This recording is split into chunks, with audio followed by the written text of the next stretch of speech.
जय श्री जगन्नाथ। भारतर चारि दिगरे जगतगुरु आदि शंकराचार्य चारि गोटी पीठ स्थापना करथिले। सेही चारि पीठरे चारि जण शंकराचार्य रहिचंती। चारि पीठर शंकराचार्य को आपण जते दर्शन करिवे आपण देखिबाकू पाइबे शंकराचार्य गोटे स्वतंत्र सिंहासन रे बसंती।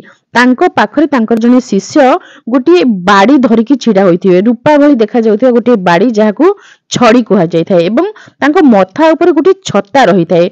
सेही छत्ता को छत्र बोली कुहा जाय थाए।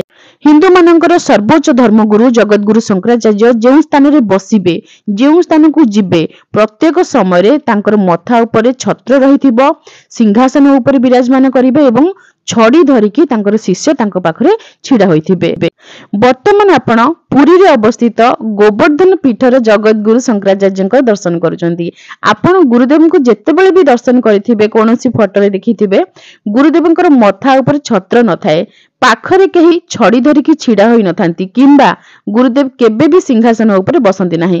काहेकि एमिति हुए अन्य शंकराचार्य जदि सिंहासन रे बसुचंती छत्र तांको मथा ऊपर छड़ी धरि जने छिड़ा होचंती ताले गुरुदेव काहेकि सेमिति बसु नाहंती। गुरुदेवंक सिंहासन गला कुआडे। ये हेउची गुरुदेवंकर सिंहासन एवं छड़ी। गुरुदेवंक सिंहासन सेमिति खाली पड़िची। से छड़ी को धरिकी कहीं छिड़ा हुंती नाही। गुरुदेवंक मथा ऊपर केबे भी आपण छत्र देखि नथिबे। ए सब गुरुदेव त्याग करिसंती। कहा पई त्याग करिसंती? गोमातांक पई त्याग करिसंती। जेहेतु गोमातांकर हत्या करा जाउची गोवंश को ध्वंस करिबा पई चक्रांत चलीची भारतर पवित्र भूमि रे गोमातांकर रक्त पडुची तेणु गुरुदेव ए सब त्याग करिसंती। वर्तमान समय कथा जदि आमे कहिबा भारत भूखंड रे सर्वोच्च ज्ञानी व्यक्ति होचंती गुरुदेव। गुरुदेवंकर ज्ञानर कोनोसी तुलना आमे भारत रे करि परिबा नाही खास सहित किंबा विदेश रे मध्य करि परिबा नाही। बहुत विदेशी बहुत गुड़िए समस्यार समाधान नेकी गुरुदेवंक पाखक आसंती। राजा महाराजा हुंतु नेता मंत्री हुंतु समस्ते गुरुदेवंक पाखरे नतमस्तक हुंती। किंतु किछि अज्ञानी अछंती जे माने गुरुदेव को चिन्हि पारंती नाही एवं निजर जानतरे हेउ बा अजानतरे हेउ गोटे बड़ भूल करी बसंती बड़ पाप करी बसंती गुरुदेवंकर अपमान करिके। जणे सन्यासी वर्तमान भोगर दुनिया रे सब किछि त्याग करिसंती।